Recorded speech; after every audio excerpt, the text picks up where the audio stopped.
Shalom saudara, dalam Voice of Pentecost kali ini kita akan membahas bagaimana cara mengikuti kehendak Bapa.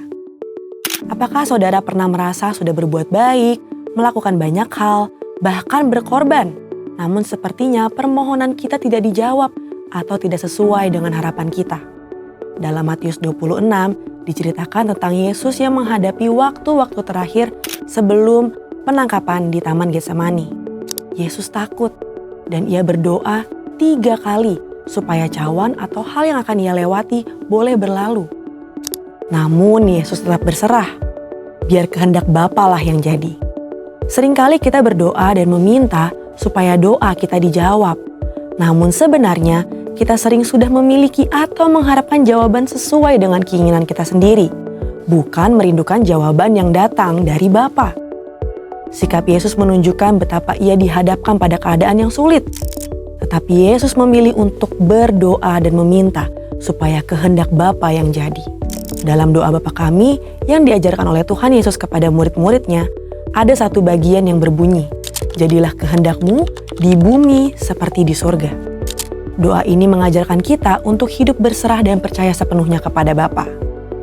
Mari kita lihat maksud dari hidup yang mengikuti kehendak Bapa.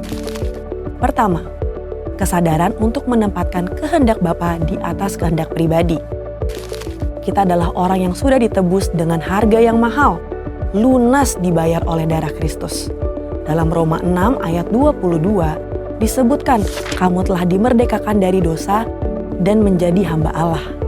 Artinya, kehidupan kita bukanlah milik kita sendiri, tetapi milik Bapa. Karena itu sudah sepatutnya kita mengikuti kehendak-Nya. Yesus menyampaikan permohonan kepada Bapa di sorga, namun ia juga dengan tegas berkata, tetapi janganlah seperti yang aku kehendaki, melainkan seperti yang engkau kehendaki. Hidup manusia memang tidak terduga, karena kita tidak tahu apa yang akan terjadi di hari esok. Maka dalam Yakobus 4 ayat 15 dikatakan, sebenarnya kamu harus berkata, jika Tuhan menghendakinya, kami akan hidup dan berbuat ini dan itu. Kedua, memahami dan menerima konsekuensi dari penyerahan diri kepada kehendak Bapa. Kembali kepada peristiwa Yesus di Taman Getsemani, setelah ia berdoa dan berkata, jadilah kehendak-Mu, yang terjadi justru adalah penangkapan, penyiksaan, dan penyaliban. Namun Yesus tetap taat dan menjalankan kehendak Bapa dengan tulus hati. Rasul Paulus mengatakan dalam Filipi 2 ayat 7-8 bahwa Yesus merendahkan dirinya untuk melakukan kehendak Bapa. Demikian juga dalam kisah Ayub. Kita tahu bagaimana hidup Ayub diberkati oleh Allah. Namun dalam sekejap ia mengalami pencobaan yang sangat berat. Dalam Ayub 2 ayat 10b ia berkata, apakah kita mau menerima yang baik dari Allah tetapi tidak mau menerima yang buruk? Dalam semua itu Ayub tidak berbuat dosa dengan bibirnya. Di tengah pergumulan berat, Ayub memilih untuk tetap menerima kehendak Bapa. Roma 8 ayat 28 berkata, kita tahu sekarang bahwa Allah turut bekerja dalam segala sesuatu untuk mendatangkan kebaikan bagi mereka yang mengasihi Dia, yaitu bagi mereka yang terpanggil sesuai dengan rencana Allah.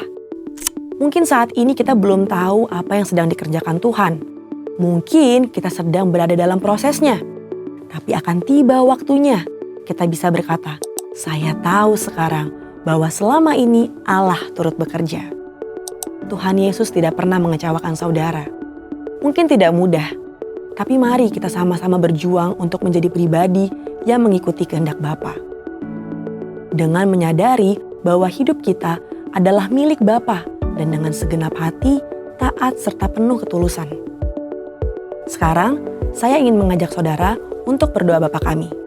Mari kita berdoa. Bapa kami yang di sorga, dikuduskanlah nama-Mu. Datanglah kerajaan-Mu.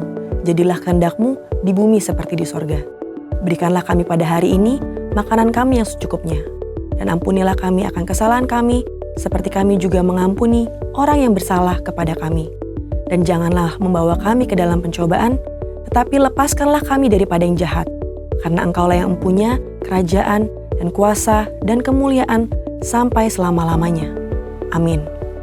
Saudara, untuk penjelasan lebih lengkap dari tim teologi kami, silakan buka link yang ada di atas atau scan QR Code yang tersedia. Tuhan Yesus memberkati.